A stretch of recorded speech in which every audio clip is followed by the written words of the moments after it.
ଖୋଲନା ସରସ୍ୱତୀ ଶିଶୁ ବିଦ୍ୟା ମନ୍ଦିରର 22ତମ ବାର୍ଷିକ ଉତ୍ସବ ଅନୁଷ୍ଠିତ ହୋଇଯାଇଛି। ଏହି ଉତ୍ସବରେ ସ୍କୁଲ ପରିଚାଳନା ସମିତି କୋଷାଧ୍ୟକ୍ଷ ଶ୍ରୀ କ୍ଷମାନିଧି ଭୂୟାଙ୍କ ସଭାପତିତ୍ୱ କରିଥିବା ବେଳେ ମୁଖ୍ୟ ଅତିଥି ଭାବରେ ଟିଟଲାଗଡ଼ ବିଧାୟକ ଶ୍ରୋତା ନବୀନ ଜୈନ, ସମ୍ମାନିତ ଅତିଥି ଭାବେ ଟିଟଲାଗଡ଼ ବ୍ଲକ ଅଧ୍ୟକ୍ଷା ଶ୍ରୀମତୀ ସଂଯୁକ୍ତା ନାୟକ, ମୁଖ୍ୟ ବକ୍ତା ଭାବେ କୋଶାଲି ବ୍ୟଙ୍ଗକବି ସଂକୁଳ ପ୍ରମୁଖ ଶ୍ରୀ ଟିକେଲାଲ ବେହେରା ଯୋଗଦାନ କରିବା ସହିତ संपादक श्री केशव आड़जुआड़ जोगदे समवेत अभिभावक अभिभाविका छात्र छात्री मानक मार्गदर्शन करते।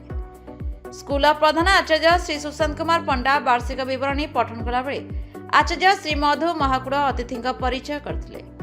एवं आचार्य श्री रक्षाबंत भोई धन्यवाद अर्पण करते।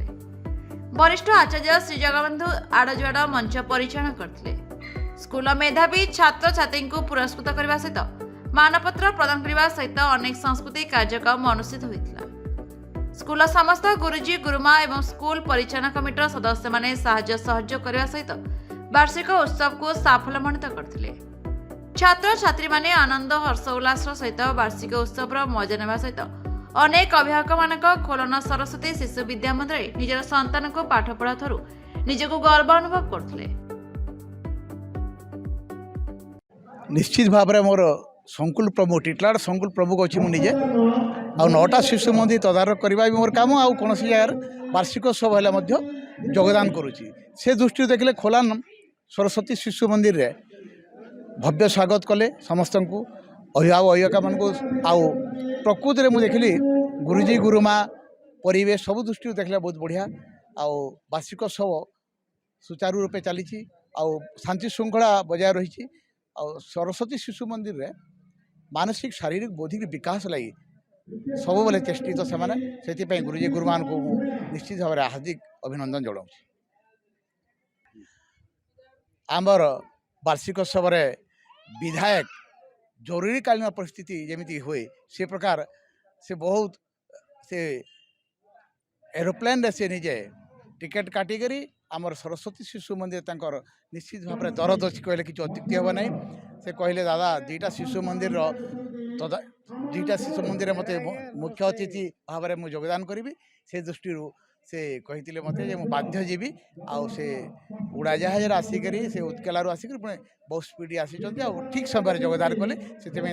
आम साधुवाद जनइबू। मु सुशांत कुमार पंडा यही खोलान सरस्वती शिशु विद्या मंदिर प्रधान आचार्य भाव में कार्यरत। यही शिशु मंदिर 2003 मसीह एठारे अवस्थापित होईची एवं एठी अनेक सुनामधन्य जहाँकि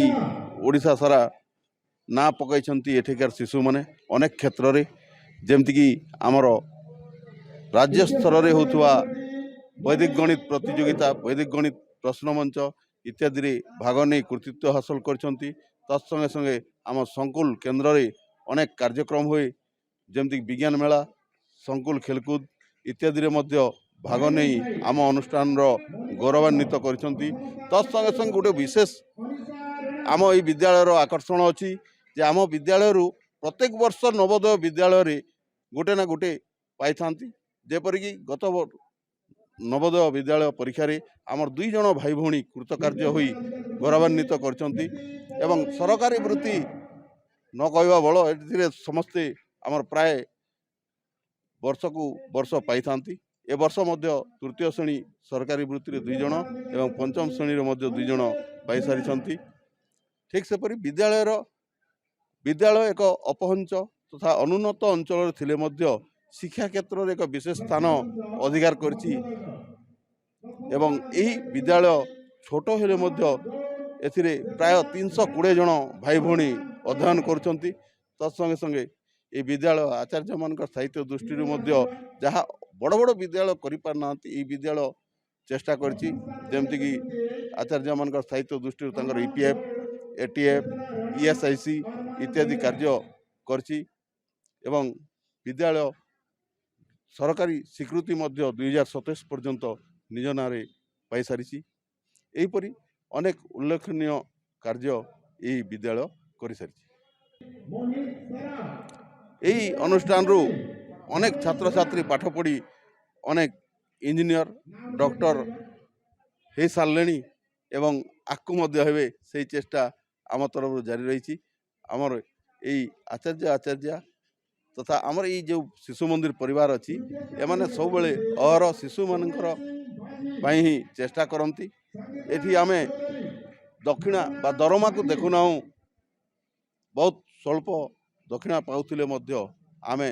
शिशु मान गढ़ी तुलिबारे आमे केबे अवहेला करूना एटा गोटे मनीष तैयारी कारखाना कहले अत्युक्ति हेब नहीं जमती जड़े कुंभार माटी पिंडुला को नहीं से जेपरी विभिन्न आकार दी थाए ठीक सेपरी आमे एठारे शिशु माननकु विभिन्न क्षेत्र रे गढ़ी तोली थाउ। टिटलागढ़ ओडिशा ब्यूरो मुख्य संतोष कुमार पटनायक रिपोर्ट श्रीक्षेत्र लाइव।